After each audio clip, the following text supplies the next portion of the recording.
Bom, galera, sejam bem-vindos a mais um vídeo aí do canal Game da Hora. Aqui quem fala é o Leco. Bom, esse vídeo aí é sobre a morte do ditador Fidel Castro, presidente aí, ditador do país de Cuba. Agora são 3:30 da manhã, acabei que por acidente acordei e vi a notícia aí no meu celular.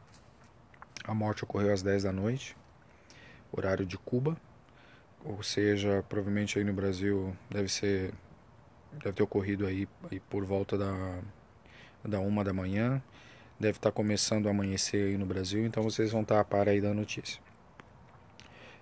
Fidel Castro morreu aos 90 anos, depois de quase 60 anos aí de poder no país de Cuba. O que representa a morte aí de Fidel Castro? Representa toda uma história política de 60, 70 anos aí de comunismo e socialismo em volta do mundo. Como começou aí a história do comunismo em Cuba? Começou com a própria história de vida de Fidel Castro. Ele era um revolucionário, um jovem revolucionário, sempre se interessou por política, estudou direito na universidade aí em Cuba, em Havana, né, a capital. E depois ele estudou direito, virou advogado, mas sempre teve sempre interessado em política. E foi com isso que ele começou a criar seu movimento. E lá por volta de 1955, 56 foi quando ele ocorreu a primeira revolta militar aí, a primeira revolta armada aí em Cuba, onde que ele acabou perdendo, a maioria dos seus companheiros morreram e ele foi extraditado aí para o México, que ficou por volta de 2, 3 anos e acabou voltando para Cuba novamente aí pelos anos de 57, 58 e num barco onde tinha 82 pessoas, até parece que o Che Guevara estava junto nessa embarcação, pessoas estavam dando apoio à sua causa. Então ele chegou em Cuba e como ele era um grande orador e ele tinha uma publicidade na época que o povo cubano gostava muito de escutar. Ele tinha uma rádio clandestina onde ele divulgava muito que Estados Unidos era um país que estava explorando Cuba, que a indústria dos americanos estava lá e o povo cubano estava sofrendo com isso, e isso acabou ganhando força. E ele começou a ganhar muitos aliados dentro de Cuba. O que ocorreu em 1962, ele fez uma nova revolta e aí foi onde que ele conseguiu derrubar o governo que estava no poder de Cuba e assim tomando posse do poder em Cuba. No começo da sua história, ele acabou até ele indo a Washington, homenageando os ex-presidentes mortos em Washington, até declarando que Cuba seria um país democrático, que não ia ter ditadura. Mas isso foi tudo balela, foi só para ver o que ele conseguia de bom dos Estados Unidos. Eu acho que ele não conseguiu bem o que ele queria e ele acabou indo logo depois para a Rússia, onde ele fez acordos com Rússia e acabou se tornando um país aí comunista igual a Rússia.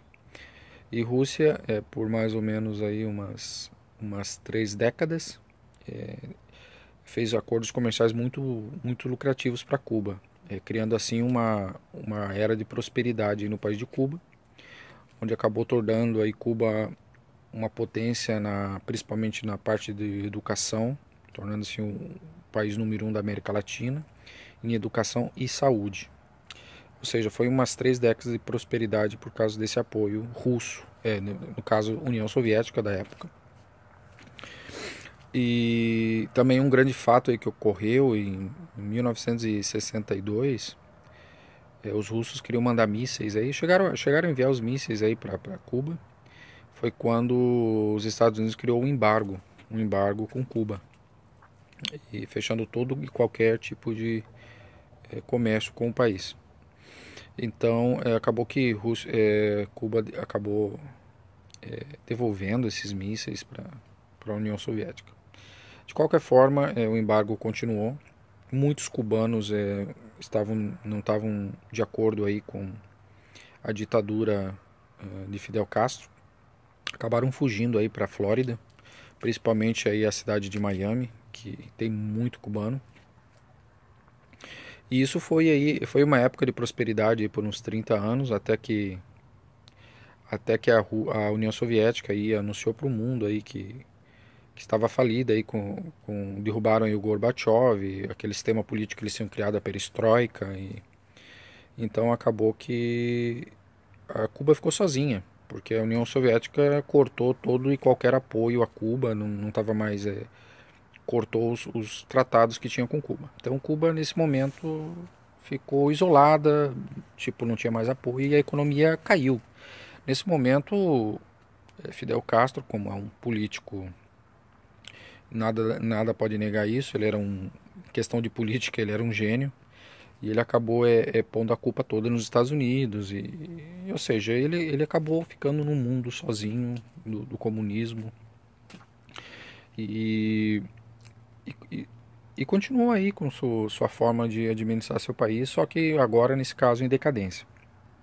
Ele começou a ganhar um pouco de força aí pelos anos 90, com apoios aí da América Latina, como a Venezuela, Hugo Chávez, países aí que queriam criar um sistema político aí bolivariano. Então ele política aí de esquerda, até o Brasil acabou aí com o PT, né, apoiando um pouco aí o Cuba, criando relações econômicas e políticas. Ele ganhou uma certa força aí nos anos 90. Mas por motivos até de doença, lá para os anos de 2007, ele acabou deixando o poder para o seu irmão, Raul Castro, que de aí em diante começou a administrar o país. E, bom, é isso que, mais ou menos, o que foi um apanhado geral aí, a vida do Fidel Castro. O que significa isso agora? Talvez alguma mudança aí no país de Cuba, talvez eles vão se abrir mais, morre Fidel Castro, talvez morre toda aquele ideologia que ele tinha, talvez o país vai se abrir mais agora para o mundo, esperamos isso, até para o próprio bem de Cuba, porque estar isolado aí não foi muito bom para o país nesses últimos 50, 60 anos. É bem dizer um símbolo do fim do comunismo, do socialismo, como uma forma de governo. Esperamos que isso sirva de exemplos para muitos países, como o Brasil, que essa forma de pensamento de estar culpando terceiros, como Cuba fez em relação aos Estados Unidos, que a culpa sempre foi dos Estados Unidos e, na verdade, qualquer país que quer ter autonomia econômica e política depende de si próprio para atingir esses objetivos. Tá aí o anúncio, morreu aí o ditador Fidel Castro às 10 horas da noite e tá aí.